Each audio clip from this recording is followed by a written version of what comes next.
Medical વિદ્યાર્થીઓની ગ્રામ્ય bond પ્રથા રદ કરવાની માંગ. ગુજરાતમાં સરકારી કોટામાં અભ્યાસ કરીને ડોક્ટર બનતા વિદ્યાર્થીઓએ ફરજિયાત ગ્રામ્ય બોન્ડ પ્રથા નાબૂદ કરવાની માંગ ઉઠાવી છે. મેડિકલ સ્ટુડન્ટ એસોસિએશને રાજ્ય સરકારને રજૂઆત કરીને મહારાષ્ટ્રની જેમ બોન્ડ પ્રથા રદ અથવા તેમાં વ્યાપક સુધારા કરવાની માંગ કરી છે.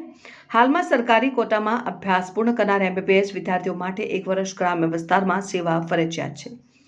ગુજરાતમાં ગ્રેજ્યુએટ માટે 20 લાખ અને પોસ્ટ ગ્રેજ્યુએટ માટે 40 લાખ રૂપિયાનો બોન્ડ ભરવાનો નિયમ છે.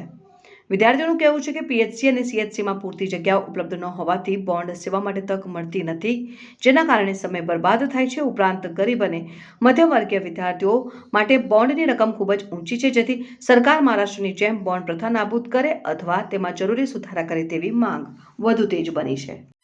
રદ કરવા અને રિફોર્મ કરવા માટેની માંગ શું છે? આ સમગ્ર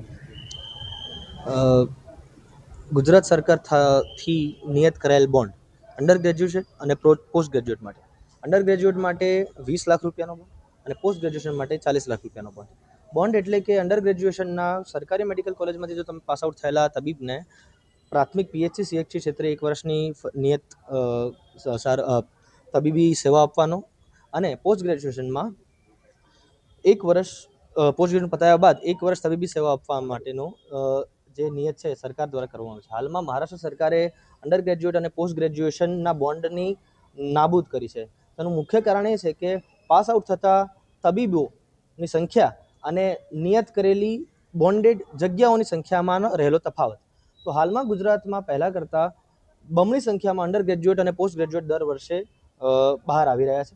અને સામે જે બોન્ડ બજાવવાની જે જગ્યાઓ છે એમની લિમિટેડ સીટ્સ અને લિમિટેડ જગ્યાઓ, તદુપરાંત બોન્ડેડ ઓર્ડર મળવામાં થતી વિલંબતા અને બોન્ડેડ નોકરીની જે જગ્યાઓ છે એની અનિશ્ચિતતાનો સમયકાળ, આ યુજી અને પીજીના વિદ્યાર્થીઓને ભવિષ્યની પરીક્ષા માટે તૈયારી કરવા માટે એક વિલંબ બની રહ્યો છે. સાથે સાથે 20 લાખ અને 40 લાખ રૂપિયા જેટલું આર્થિક ભારણ એ પણ લગભગ એક સરકારી મેડિકલ કોલેજના કે કોઈ પણ મધ્યમ વર્ગીય મેડિકલ કોલેજના વિદ્યાર્થીઓ માટે આપવું એ અઘરું બને છે. અચ્છા, એટલે આપ શું માનો છો કે જે પ્રમાણે ડિમાન્ડ છે તે કેટલી સામે રિક્વાયરમેન્ટ નથી? જી, હાલમાં હું તમને એક આંકડો આપું તો અંડર ગ્રેજ્યુએટ દ્વારા 3,900 જેટલા છોકરાઓ દ્વારા સરકારશ્રી પાસે બોન્ડેડ સેવા ની જગ્યાઓ માટેની એક અરજી કરવામાં આવી હતી. તો તેમાંથી માત્ર 1,400 થી 1,500 જેટલા તબીબોને જ બોન્ડેડ સેવા માટેની જગ્યાઓની ભરતી મળી. તો 50% કરતાં વધારે ડૉક્ટરો એમની ભરતીમાંનો રાહ જોઈ રહ્યા છે. એટલે મોટાભાગે આ બોન્ડેડ સેવાઓમાં તકલીફ એ જ પડે છે કે બોન્ડેડ સેવાઓ મળવા માટેનો વિલંબ, જો મળે તો તેની અનિશ્ચિતતા, ને આ બધી અનિશ્ચિતતાઓ જો પાર કરીએ તો બોન્ડ ભરવા માટેની કિંમત એ 20 લાખ અને 40 લાખ જે યોગ્ય ન ગણાય.